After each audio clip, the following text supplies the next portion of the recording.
الرجيم بفضل الله بسم الله الرحمن الرحيم الحمد لله رب العالمين الحمد لله والحمد حقه كما يستحقه حمدا كثيرا الحمد لله الذي هدانا لهذا وما كنا لنهتدي لولا أن هدانا الله اللهم لعن أول ظالم ظلم حق محمد وآل محمد وآخر تابع له على ذلك اللهم لعن العصابة التي جاهدت الحسين وشايعت وبايعت وتابعت على قتله اللهم لعنهم جميعا ثم الصلاة والسلام على خير خلق الله أجمعين محمد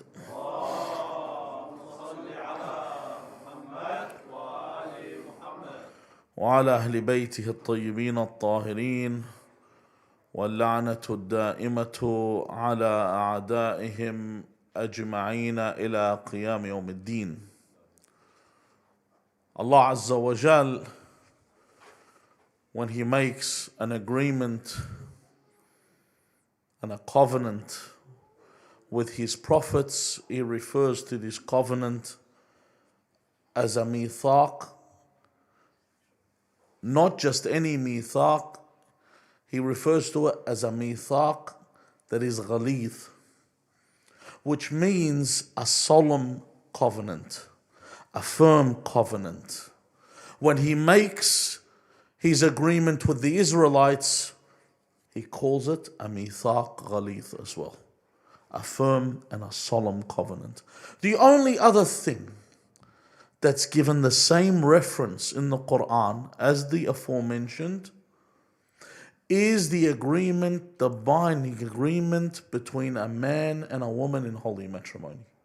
In marriage, Allah refers to marriage as mithaq ghalith, that it is a contract, a binding contract, it's a firm and a solemn agreement. And why wouldn't it be?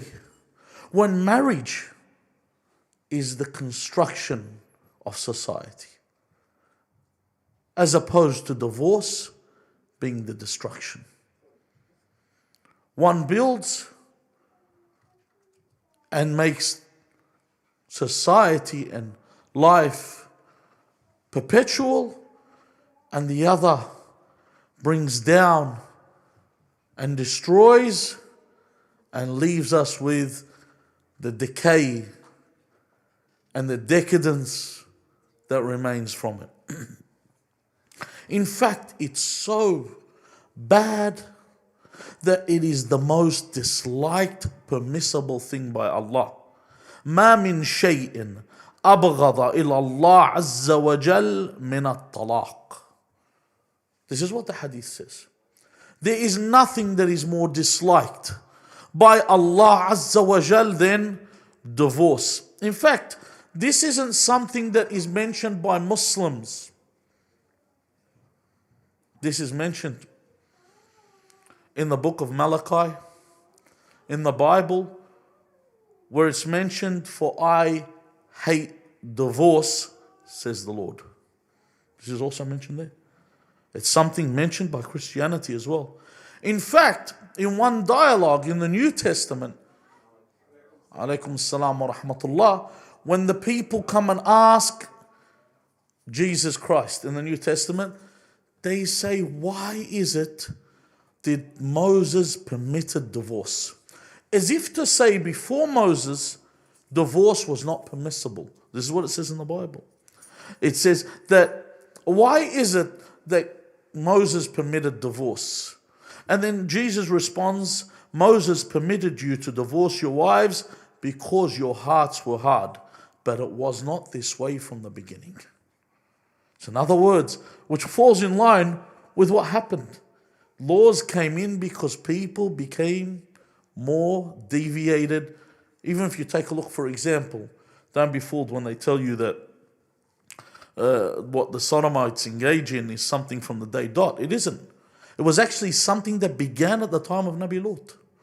This is when it actually began. Before that, people were doing what was right when it came to marriage. They didn't go to the same gender. They went to the opposite gender, but this came about. That's why we call them sodomites, because it was the people of Sodom that did this. And this is where this deviation began. Now, not only is it so disliked, divorce is so grand, it's so great, that the narration says عن النبي الأعظم صلى الله عليه وآله وسلم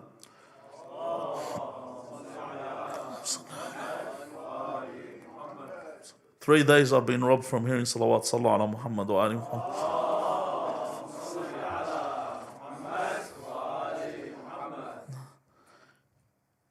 He says تزوجوا ولا تطلقوا فإن الطلاق يهتز منه العرش. He says get married and do not get divorced. Not saying it's haram, he's saying do not. It's an advisory. Why? He says because divorce shakes up the throne. We don't understand what the throne is to even understand what is mentioned here. It shakes the throne. It's something so grand that this is what's given. If you search through the narrations for another thing that shakes up the throne, the only thing I could find was what? Was one other thing that I mentioned, that I found that shook the throne. But it was a grander thing. Where we read in the ziyarah, أشهد لقد شعرت لدمائك أظلة العرش. That's the only one I could find. شعرت means what? It shook it up. But what that means, once again, we can't understand. It's beyond, but here it means adillah could be what covers the throne, what is around the throne, what serves the throne, gets shaken from what? From the tragedy of Abu Abdullah al-Hussein alayhi salam. That's the only one where I found where the throne shook, other than divorce. Would you imagine how grand divorce is? This is the only other narration. It's very hard for us to explain what this actually means and for us to fathom this. We have to understand how great divorce is, because it's breaking up the fabric of society. Family is the fabric of society. You could say divorce is where crime originates from in some way, where criminals are sourced from this. Take a look at how often you hear stories of people, more than often, are from criminals, are from broken homes. How often do you hear this? I'm not saying everyone from a broken home is a criminal. I'm saying, but how often is this the case? Too often. This is where it's sourced from. So what's the problem with divorce? There are a lot of problems. Of the problems is the trend setting. Once someone gets divorced, it takes away what? It takes away the seriousness of the matter. It makes it trivial. It makes it normal. It normalizes it.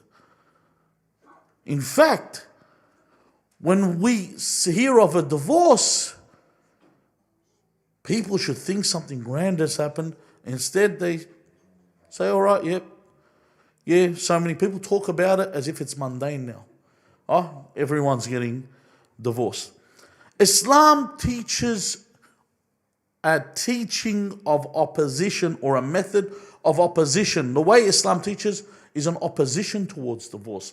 In fact, even for requesting divorce, it's something grand. Rasulullah sallallahu alayhi wa alihi wa sallam mentions in a narration, أيما امرأة سألت زوجها الطلاق في غير ما به بأس. So firstly, any woman that asks her husband to divorce her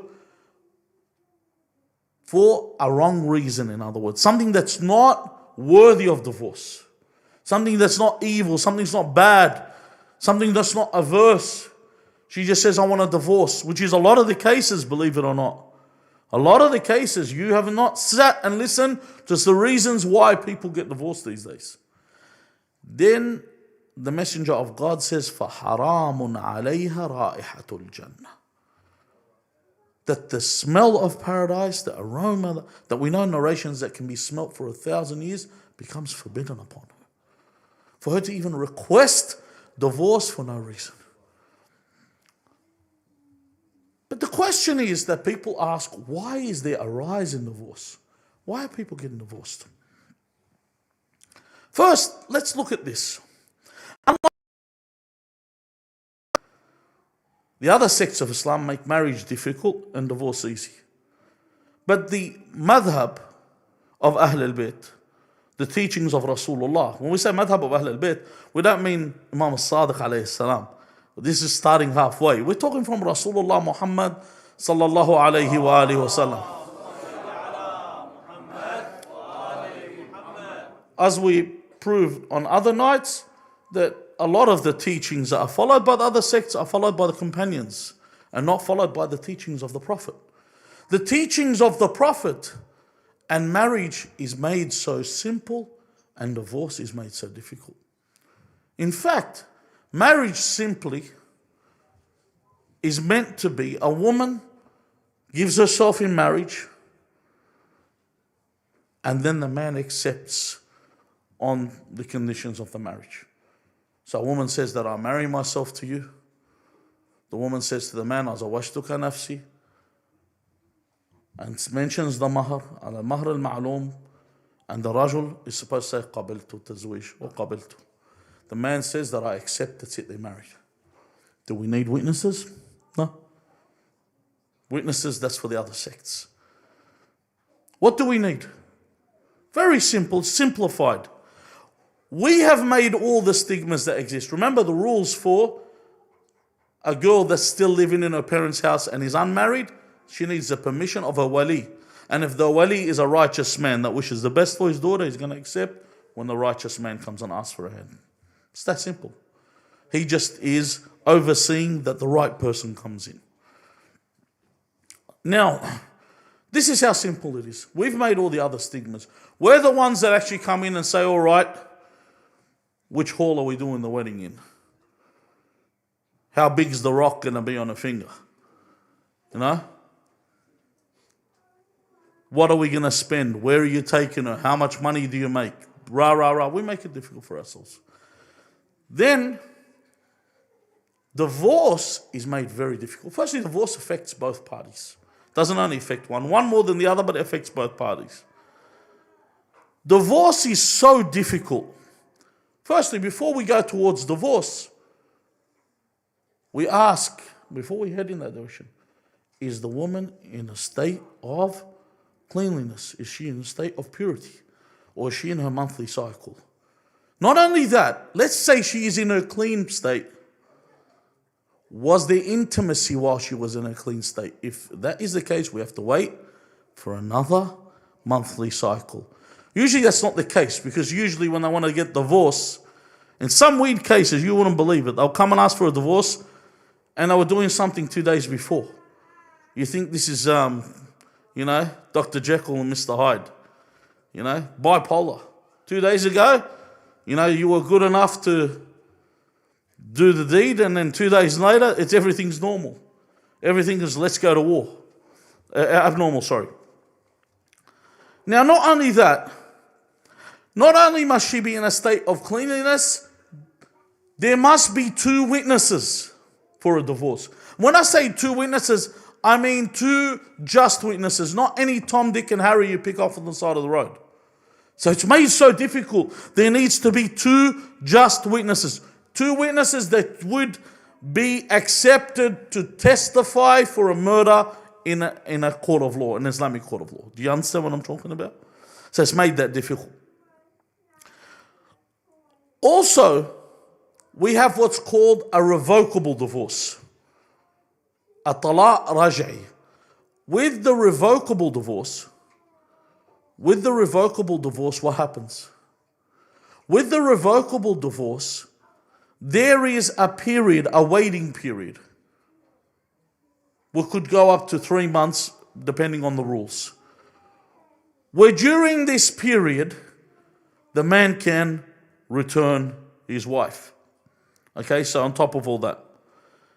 On top of that, he's not allowed to kick her out of the home in those 3 months. And she shouldn't leave the home. In other words, we're trying to keep them together. And it's so simple to revoke. To make the divorce is difficult, but to revoke it's simple. The man just says, look, I'll take you back. That's it. It's returned. The man might touch her, signaling that he wants her back. Then she returns. If they are intimate, whether with the intention to take her back or not, she's back.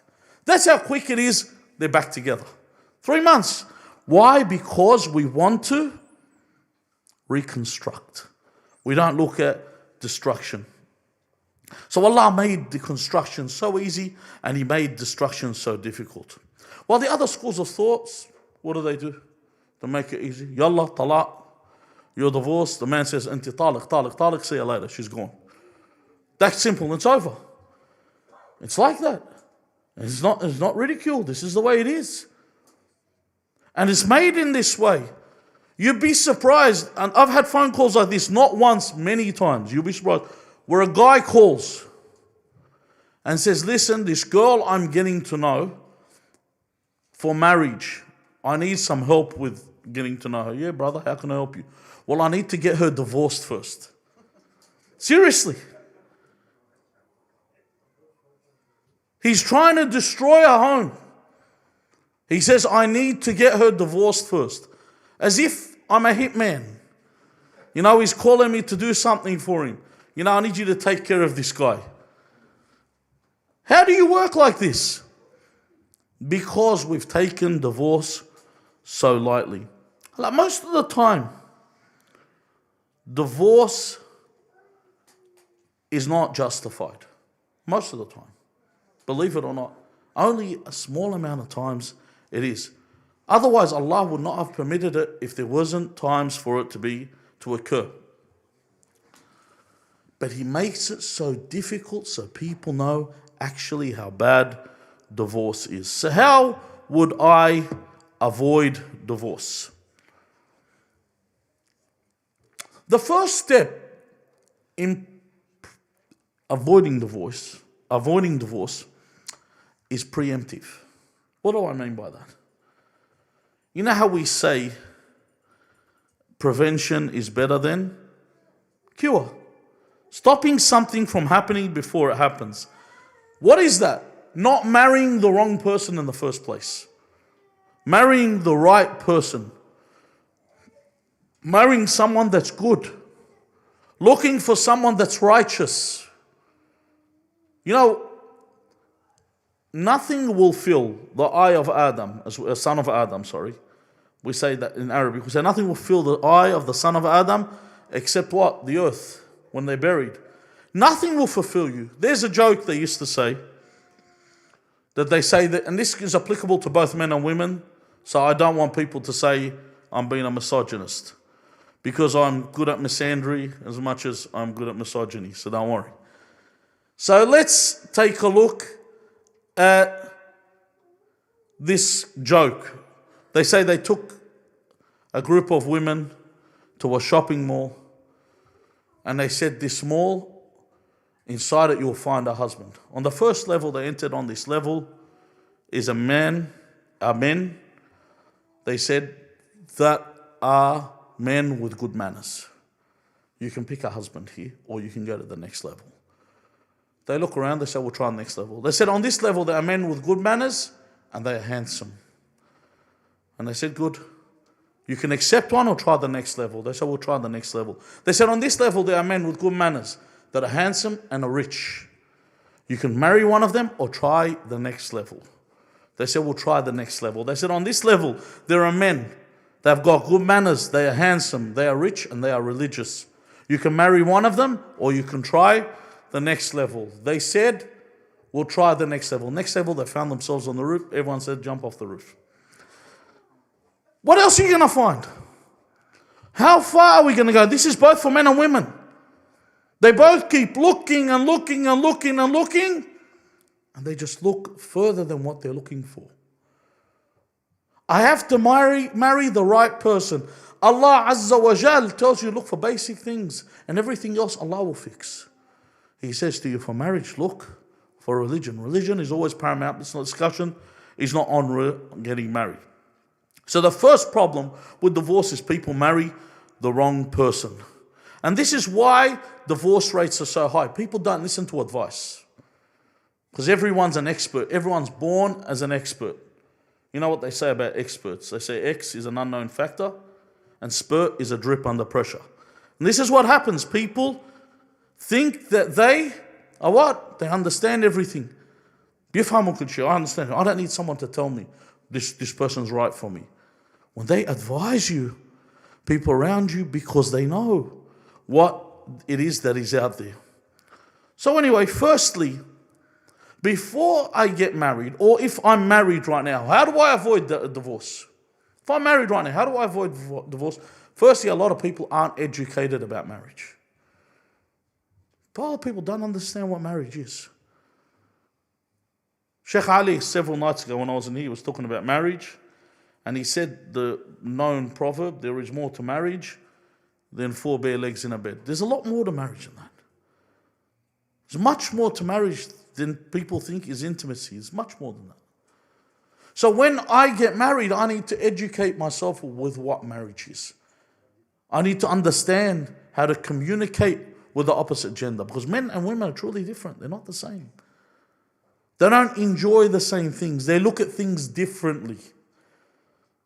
If you find that you have a lot of things in common with your wife, it's a coincidence with a lot of them. But generally, men and women think differently and they act differently. Some people don't even know how to deal with the opposite gender. They won't accept a single thing that they say. They'll go to war with them immediately. Firstly, looking at the sisters, how do I avoid marriage? You need to remember that your husband is not your father, and your husband is not your son. Your husband's your husband. Your father is someone that you will nag to get stuff off. That's how some women treat their husbands. Okay? The son is someone that you pamper and look after, and that's how some women treat their husbands, like their sons. Your husband is inclusive of everything. He's your life partner. He's your support, and you're his support. In fact, when I deal with my husband, I need to see that there are other things that I have to deal with him. Even with the way that I speak, the way that I act, the way that I prepare myself for him. And this is a big problem. Take a look, for example, when there's a wedding or there's a party of some sort, a hen's night, and you'll see the women all get dolled up. And how many of these women get dolled up like this for their husband? How many of them do this? عن أبي جعفر الباقر صلوات الله وسلامه عليه صلوا على محمد وآل محمد.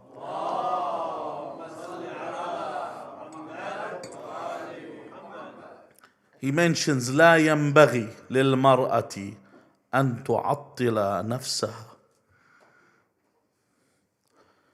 He mentions in this narration that a woman should what? Present herself in a good manner. Make herself attractive to her husband. This doesn't only mean in the way she looks after herself, the way she presents herself, the way she speaks to her husband. Sometimes you've seen, how many women you see, they're dolled up, but they've got a tongue that's filthier than a sailor's. You've seen it. How often? And it's a turn off. It's a turn off. It's like someone spat in your lunch. You going to eat it? That's exactly what it feels like. He's hocked and spat in your lunch. That's exactly what you see when a woman has a filthy mouth on her. Sometimes a woman will say, when there's a problem, I'll sit down and she'll say, I don't prevent him. I said, it doesn't matter whether you prevent him or not. هل هو راغبين فيك? Does he desire you? She says, what do you mean? I said, how do you treat him during the day? Do you think he's going to desire you tonight if you treat him terribly during the day? If he thinks lowly of himself, yeah, he'll run to you. But if his masculinity demands that respect, he won't. He won't accept to take anything as a beggar. Likewise, it comes back to the woman, to the man as well, the same thing. عن الإمام علي بن موسى الرضا صلوات الله والسلام عليه, he mentions in a narration, he says, إنها تحب أن ترى منك مثل الذي تحب أن ترى منها. She likes you to be presentable too. She likes you to groom yourself. She likes you to look after yourself. She likes you to be hygienic. She likes you to be pleasant. So it reciprocates. This isn't, the Imams are telling you the way it is. Why is it that people are concerned? And it's likewise with men. Sometimes you see them when they're going out, God knows where they're going to, they'll fix themselves up. Why is it they don't fix themselves up when they're around their spouse? I'm talking about hygienic, being clean when they're in the home. Firstly, your wife is not your mother. Just as we said, you're not her father. She's not your mother that's just there to look after you. She's not your daughter, she's your wife. Different altogether. And this is what people need to be educated with. People have a lack of education in what a husband is and wife is. And we'll push towards this as we move on, as we round it up. The other thing is, don't push, for a woman, don't push your husband overboard. And for a man, don't make your wife walk the plank. What do I mean by that?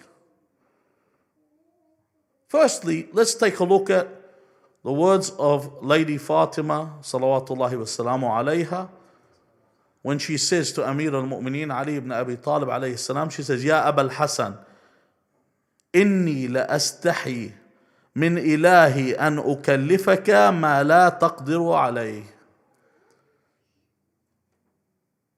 She says, I'm shy, I'm bashful from my Lord to ask you to do something that you are incapable of doing.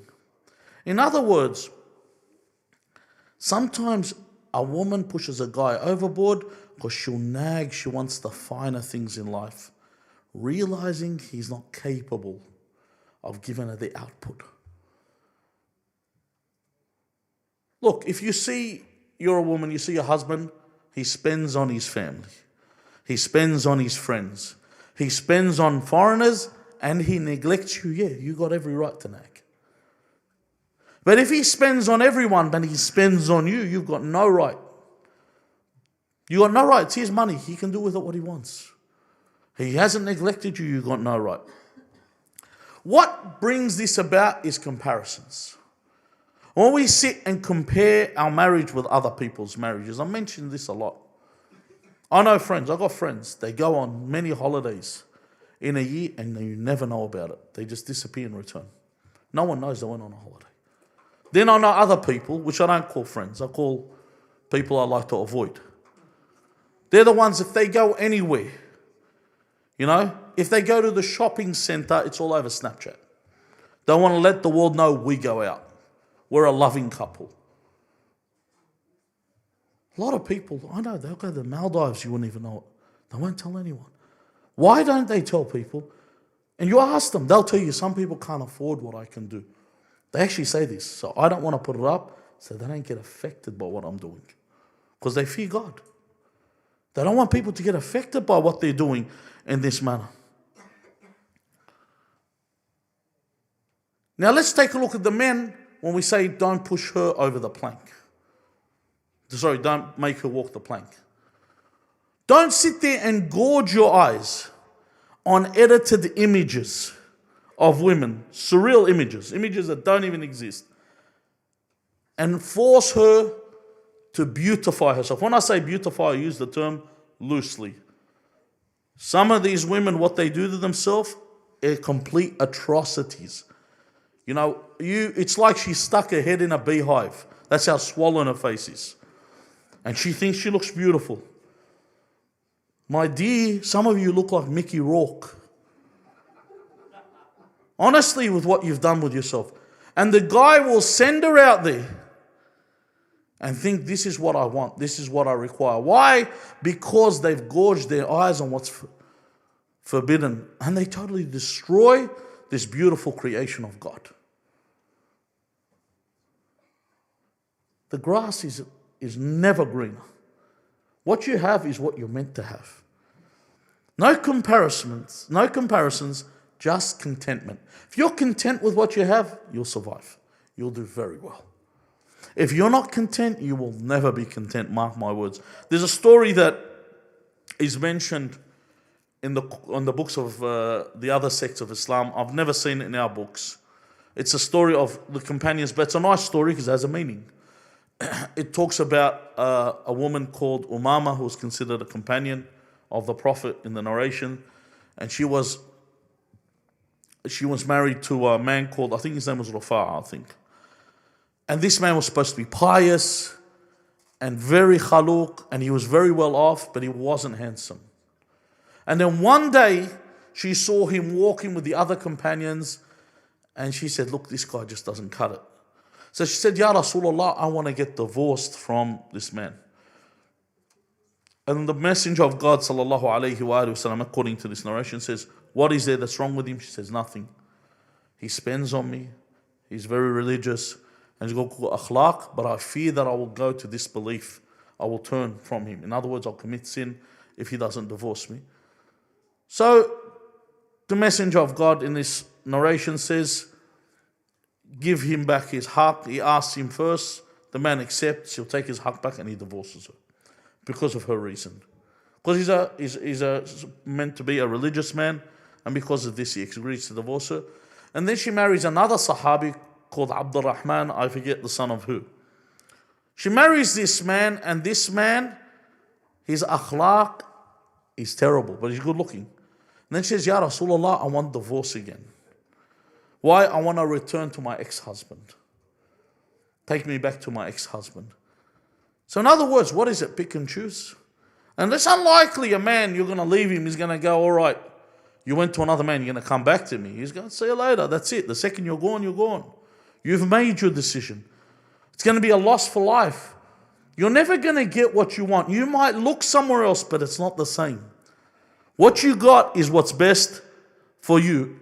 There are circumstances, but you will be told. You know, sometimes someone will come, they'll sit with the Sheikh, and the Sheikh will say, yes, you should get divorced. They'll actually tell you. Otherwise, most of the time, they'll say, this can be fixed. The other thing that causes divorce are weak parents. Weak parents is one of the biggest causes of divorce. Parents play a vital role. Those parents that listen to their daughters or listen to their sons.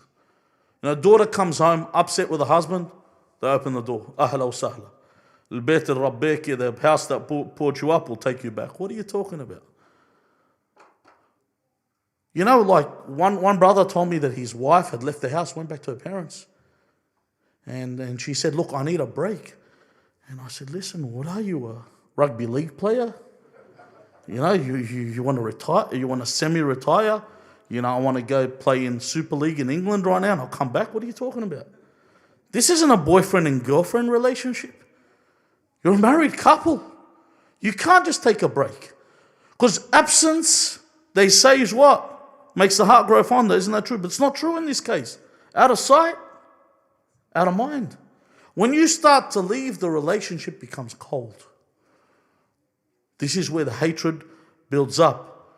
You get people that tell you, oh, my daughter is righteous, my son is righteous, and I swear if I asked them where the Qibla was, they wouldn't know.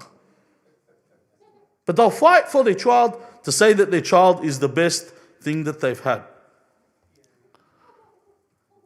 You want a temporary relationship. You're husband and wife. You're not a part-time relationship. You're husband and wife. So these are the problems that may arise in divorce. But finish off with, how do I have an amicable divorce? Just take a look what the Quran says. The Quran says, إمساك بمعروف أو تسريح بإحسان. Either keep them in an acceptable manner or release them with good treatment. You don't want the woman divorce her. هلا طبعا in today's circumstances, I understand why men have fear.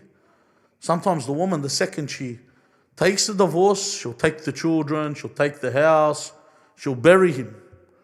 So they have fear. They tell you, listen, I need to make sure. And the thing is, the parents will support the daughter while she is usurping. And I'll say this, and I don't care, I'm not here to win friends. While the woman is usurping the man's property, this is ghasb. You can't pray in these properties that you steal. You can't even use the water for wudu. You're stealing someone else's property. And you think to yourself that you're taking what's rightfully yours. It's not rightfully yours. He's a bad guy. I swear, a lot of these guys that tell me he's a bad man, I swear to you, he's the same guy that married them. The same guy. He hasn't changed. They just didn't look at it at the start because they were interested in something else. It's not like the guy changed. It's not like they transformed. You ask them even. This isn't something I say, how was he when you first married him? Oh, he had worst manners, or he used to do this. So why did you marry him? On this side of the fence, you're in charge. So now when I reach the end of the divorce, I want to get divorced, make it amicable. Make it pleasant. Because you're destroying the child's life. And you have God to answer for on the day of judgment. You have to answer to God. Because this child that lives a traumatized life, don't think that they're only, and I'll finish off with this and that's it, I'm done. On the day of judgment, when the people blame the devil for what they did, or they blame someone else for what they did, God doesn't say, all right, it's not your fault, it's their fault. He says together he'll throw them into hell. Together. Just like, when someone says, my child doesn't listen to me, he's ark. I said, did you make him ark? Are you a good parent? Sometimes a child's insolent because their parents are terrible. The parent was a parent as a noun, not as a verb. Their parent didn't know how to raise them. So what happens? Then the child becomes insolent. You're both the same. Together you'll be thrown into the fire of hell. You raise a child like this through battling through courts and abusing the child, the one that instigates, the one that is really behind it, the one forcing the other one through the courts, and they know who they are. They don't need an introduction. They're the ones that are responsible. And the other thing is, don't leave a bad taste in the other person's mouth because you may return to them. Always keep some kind of connection because you don't know what happens where life takes us. We ask Allah Azza wa Jal to make us have love in each other's hearts for one another, for our loving brothers and sisters. We ask Allah in this month to change the way we are, our characters, our temperaments, the way we deal with other people. We ask Allah Azza wa Jal to make us worthy to be calling ourselves the servants of Sahib al-Amr, to be worthy of this. We ask Allah Azza wa Jal to hasten His reappearance and to give us the ability to serve Him in the righteous way, to stand beneath His standard and to be martyred by His side. Bismillah ar-Rahman ar-Rahim. Allahumma salli ala Muhammed wa ali Muhammad.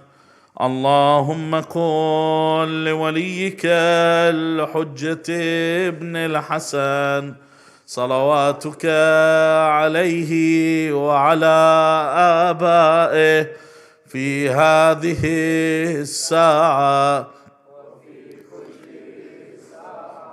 وليا وحافظا وقائدا وناصرا ودليلا وعينا حتى تسكنه أرضك طوعا وتمتعه فيها طويلا برحمتك يا أرحم الراحمين.